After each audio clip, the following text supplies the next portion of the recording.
Hello everyone and welcome back. It is a beautiful day here. We are just at Castorama. Baby Oscar and I have bagged some more free wood, those struts which I showed you before, and we've got our battens. I just need to nip inside and get some long screws. So other than that, it's a really good job and we're good to go as soon as we get back. So we're going to get on with that. In the meantime, a few people have mentioned about the mud that's everywhere. It's actually not that bad. There is the bit going down to the field, but the rest outside the stables, when we had the digger, we scraped off all the soupy stuff on top. And the plan is, when the weather dries up eventually, fingers crossed when it does, we're then going to put either a membrane down or the stone, or a combination of both in different places. What we don't want to do, and having many years experience in groundworks, is I don't want to be throwing or putting stone down on top of mud at the moment, because we don't have any way of really getting rid of the mud before we put the stone down. As I say, it's quite soupy down to the fields, but the other bits, okay, I scraped it back to the hard stone. So we're gonna bite our lip a little bit and just hang out if we can, and as soon as it dries up and when money and time prevail, then we'll coat everything with whatever surface it is. But we've also got to work out, and someone did point out about the drainage, and it's something which I'll show you in the future around the back of the house. There's like a moat system going on which diverts the water, but we need to really make that a permanent fixture. And as and when the development of the Legends barns and bits around the stable goes on, that stuff we can attend to, but we're going to wait until it dries up. We just don't want to be making it 10 times harder. And as I say, my many years experience with machines is, when it's wet, don't even bother, because you just make chocolate mousse. So yeah, good job. We're going to get on with that, and hopefully we'll get these tiles on today. So let's see how we go. Let's get on.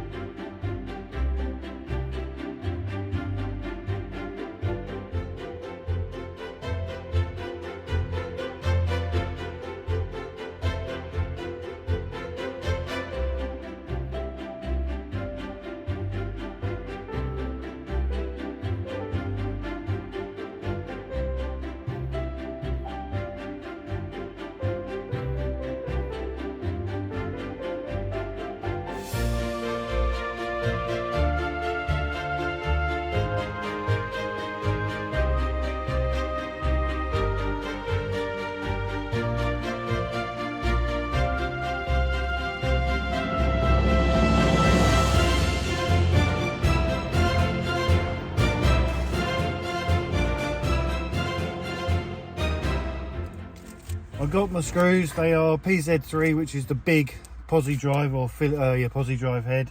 They're 100 long, and they're going to be a really good fix for those bits of wood which we bagged for a freebie.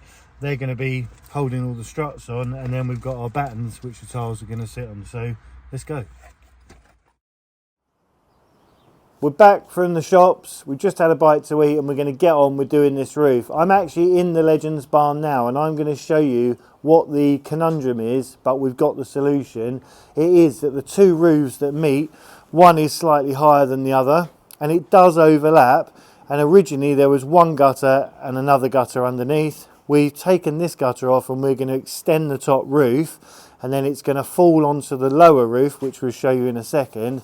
And what that means is it's all going to end up in one gutter. And the plan then is we're going to put a brand new oversized gutter in. So at the moment, I think it's about 4 inches, the section of the gutter. We're going to go for a 6-inch deeper dish, more commercial, if you like, a more industrial gutter to take the extra water flow. But the first job is to get up and strip a couple of tiles back all the way along, and then what we're going to do is we're going to put those sections of wood on that Oscar and I bagged, and then the tiles battens that we've got will go on top, and then the easy bit really is just slotting all those interlocking tiles over the top. So if I show you up here what's what, you can just see up there that big gap, and what that means is today Jenny's just there, and the wind is blowing straight through, and of course with a tiny bit of rain it just falls down and blows straight in through the stable. So it's a job that needs doing. We have tried to slow it down a bit. We put some membrane there, or geotextile, as a barrier, but it just blew out. So this is going to be a proper job. Let's get on with it.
So we've roughed out a plan of what we're going to do. We're going to have one row of tiles which is going to take out 90% of the difference, that hole, the gap that we spoke about.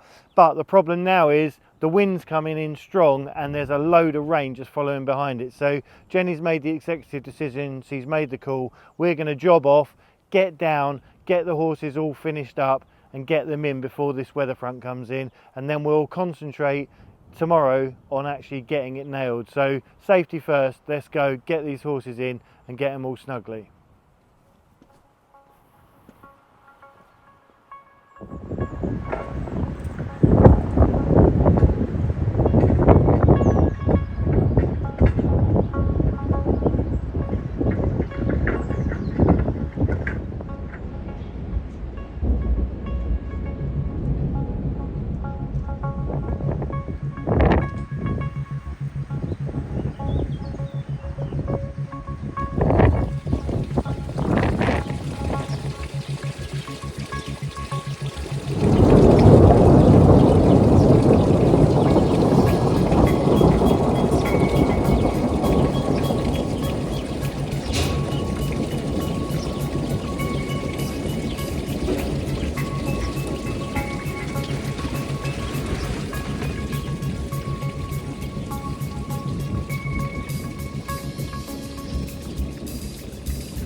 It's bright and breezy, it's a lovely day, so we're going to get on and get these tiles done. As you saw yesterday, we were properly stopped by the weather. It came in and there was a massive electrical storm, so Jenny was quite right.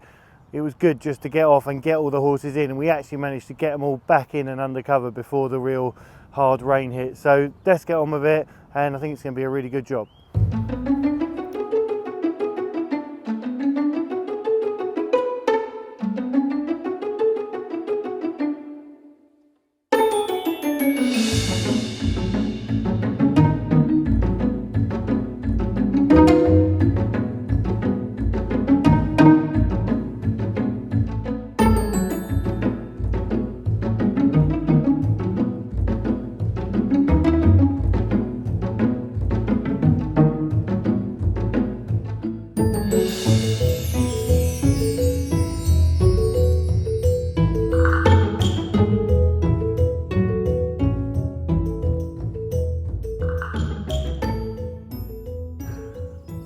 Okay, you can see really clearly now what we're up against. We've got this gap here, and you can see clearly down into the stables. So the original gutter's down below here. As we said, we're going to oversize it to take the extra water, because before it came off this roof, went into one gutter, and then the roof that we're on now was taken out with another one. What we're going to do, these bits of wood that we scored, we're going to put these up through here. We're going to fix them onto there, and we're going to extend this roof just enough so it's not touching on here, and then we're going to put the tiles back on. So it's going to be a really good job. It's going to get rid of this, and it means we can access from the inside to clean the gutter, but we'll also be able to obviously clear the roof as we did before. So it is the best solution with the fact that the two roofs are different. And as I said before, I was really loath to go and start trying to put bits of tin and stuff up here, because it is a really nice roof and it's worth doing properly. And as we got such a good deal on the tiles, we might as well do it exactly as it was done before. As I mentioned, the tiles are different. They're the modern interlocking tiles, which is what we've got, the replacements. The ones that the guys very kindly gave us, they're the up and overs, or the over and unders, which are the old-fashioned ones which go on all the other roofs. So they're definitely going to be used. There's plenty of repairs to be getting on with, but that's another day. Today it's this, so let's get on and do it.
It's getting late in the day. It's one of those beautiful times of year. Obviously the clocks have sprung forward, so now we get more time to do stuff later on in the day, which is fantastic. But the legends are all in bed, everyone's settled. I've managed to reinstate the original line of tiles so they won't get any wetter if it rains tonight. Fingers crossed it doesn't. But I've started on the 2 new bays, or the 2 extra bays of tiles. So I'm reverse tiling, which is a little bit awkward because you have to kind of shimmy them into place, but it's looking really good and we haven't got that far to go. So it's all positive, and what it means is it's going to be a really good job and no water is going to get back down there. And as I said before, the extra large gutter is going to take all that water away. So it's been really, really good. It's lots of love from all of us here, and we will see you very soon.